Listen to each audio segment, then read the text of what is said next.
iPad is not a big, like it's being portrayed in some of the geek press. It's not just a big iPhone.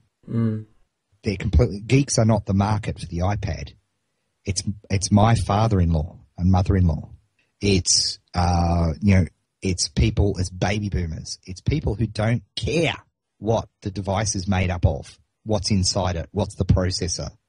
They just want it to do stuff. They just want to pick it up and easily look up a Foxtel or, some sort of cable channel show and tap a button on the screen and it'll magically record and sync in with their device. That's all they wanted to do.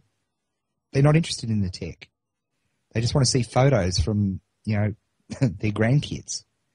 And they just want to be able to do that by touch. The mobile revolution, and I'm talking about mobile phones because,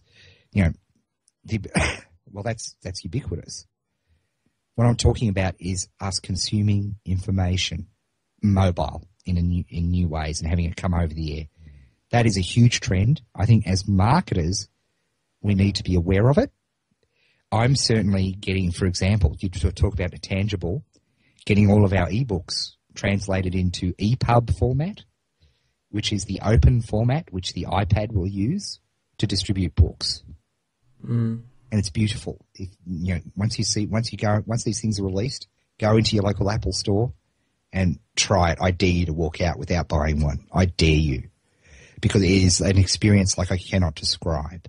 I've got to say, they have launched the right product at the right time, come out with an excellent price, and with the way the apps are going to work, I think the smartest thing they ever did on the iPhone was having it sort of open with the so developers can come in there, and I can just see such huge potential for the iPad. And once developers get stuck in there and makes apps specific for it, I agree. There you go. That's the I'll ask you, Dave, because you're an iPhone man.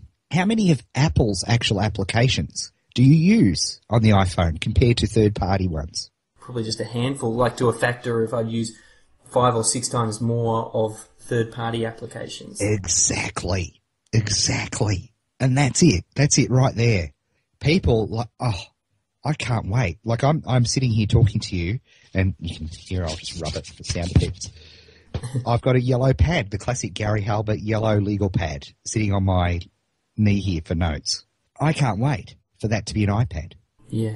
And mind mapping, just with your fingers. That there's a whole bunch of science. This is really, you can see where I geek out on things, but there's a huge amount of science. We've learnt more about our brain in the last 5 years than in the last history. In fact, I'd probably say the last 2 years. Well, there's some amazing books, Brain Rules. There's a huge number of great things, but they've proved that there is something in our wiring, in our genetics, that when we actually physically writing the information, we are going to retain it more than if we type or if we do any other sort of memory saving or recording sort of skill.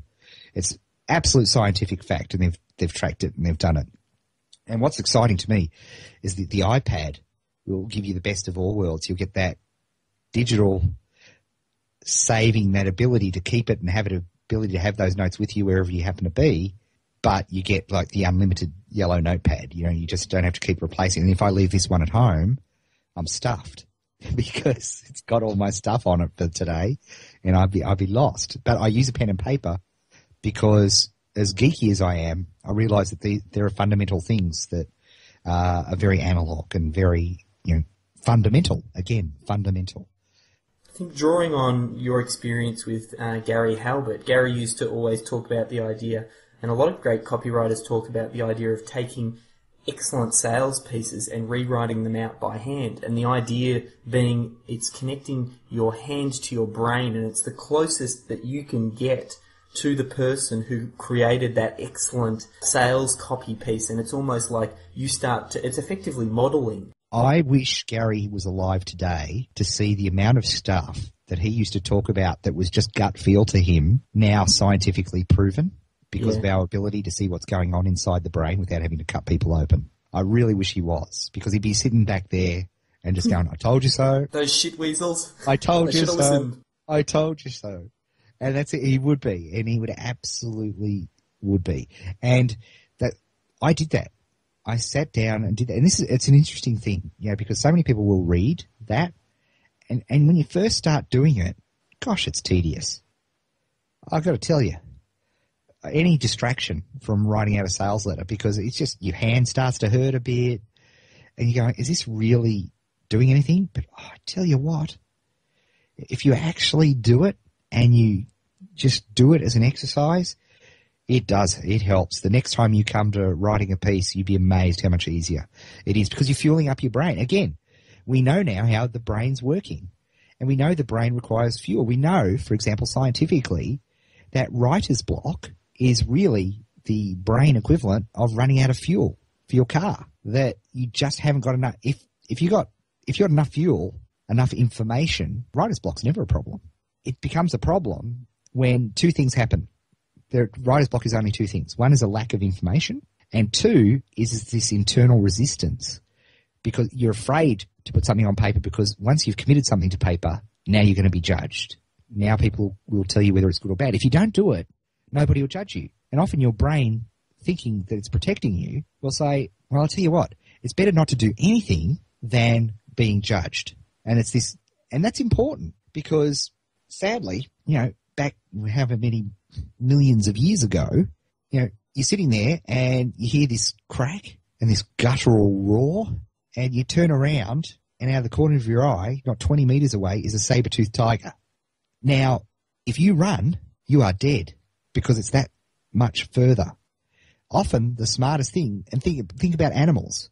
What do they do when they're caught out in the open? What do they often do? Like a rabbit. Freezes, right? Pretends it's dead. It's what you're meant to do with grizzly bears.